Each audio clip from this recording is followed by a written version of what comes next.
কাবা ঘরের কোনায় একটা পাথর আছে, ওই পাথরটার নাম কি? হাজরে আসওয়াদ। বলেন নাকি? কাবা ঘরের কোনায় একটা পাথর আছে না নাই? হাজরে আসওয়াদ, আসওয়াদ পাথর। রেল লাইনের মধ্যে পাথর আছে না নাই? হ্যাঁ, এটাও পাথর, ওইটাও কি? আচ্ছা, এই দুই পাথর সমান? কাবা ঘরের কোনায় যে পাথর আছে ওটার মধ্যে যদি আপনি চুমু দেন আপনার গুনাহ সব মাফ। সুবহানাল্লাহ বলেন। নবীজি বলেছেন পাথরটা দুধের মতো সাদা ছিল, এই বনি আদমের গুনাহ চুষতে চুষতে এটা কালো হয়ে গেছে। তাহলে কাবা ঘরের কোনায়ও পাথর, ওটা চুমা দেন আপনার গুনাহ মাফ হয়ে যাবে।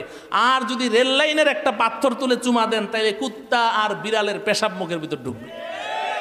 ঠিক না বে ঠিক? তাহলে পাথরে পাথরে পার্থক্য আছে না নাই? তাইলে মাটিতে মাটিতেও পার্থক্য আছে, আছে না নাই? তাহলে মাটির তৈরি মানুষ বললেই কি রসুলের সম্মান কমে যায়? কথা বুঝে আসছে তো? সবার বুঝে আসছে তো?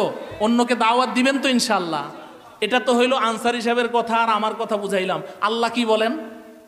আল্লাহ রব্বুল আলামিন সূরাতুল কাহফের একেবারেই শেষ আয়াতের মধ্যে বলছেন, কুল ইন্নামা আনা বাশারুম মিথলুকুম।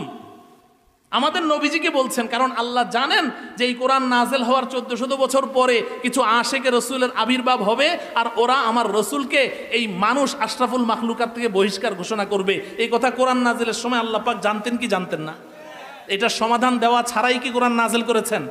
তাহলে তো কোরআন অসম্পূর্ণ থাকবে। তো আল্লাহ পাক আমাদের নবীজিকে বলছেন, কুল, আপনি বলেন, আমি বলবো না, আপনিই বলে দেন ওই সমস্ত আশেকে রসুল যারা আবিষ্কার হবে, ওই যে নামে মাত্র আহলে সুন্নাত ওয়াল জামাত বেদানার মতো, তো এদের সম্পর্কে আপনি বলে দেন ইন্নামা আনা বাশারুম মিসলুকুম। এখানে উলামায়ে কেরামের ভরপুর জামাত আছেন। ইন্নামা শব্দটা বাক্যের শুরুতে কেন ব্যবহার করা হয় এটার ব্যাখ্যা আপনারা বুঝবেন না। অর্থাৎ একজন বক্তা, একজন কথক, তার কথার ব্যাপারে যদি 100% কনফিডেন্স থাকে যে এই কথার ব্যতিক্রম আর হতেই পারে না, তখন আরবরা শুরুতে ইন্নামা শব্দ ব্যবহার করে। এটাকে হরফে হাসর বলা হয়। এই জন্য উর্দুতে, ফার্সিতে এর তর্জমা করা হয় জুজই নিস্তকে, এটা ছাড়া আর কিছুই না। ইন্নামা শব্দের অর্থ এটা ছাড়া আর কিছুই না। ইন্নামা আনা বাশারুম মিসলুকুম, এই দুনিয়ার মানুষ, আমি মুহাম্মদ ইবনে আব্দুল্লাহ, আমিও তোমাদের মতো মাটির তৈরি একজন মানুষ। এরপরেও কি কোনো সন্দেহ আছে? আচ্ছা, আমার তো সময় শেষ হয়ে গেল, নামাজের সময় হয়ে যাচ্ছে। এটা হলো বাড়াবাড়ি। এদেরকে চিনতে পেরেছেন তো? সংক্ষেপে বলা যায়, আমাদের দেশে যত ভণ্ড পীর আছে, যত রশি আছে, আর যত বাঘ আছে, আর যত পাড়া আছে, আমি আর নাম বললাম না, এই রশি, পাড়া আর এই সমস্ত বাঘ যা আছে, এই সব হলো এই বাড়াবাড়ির দলের অন্তর্ভুক্ত।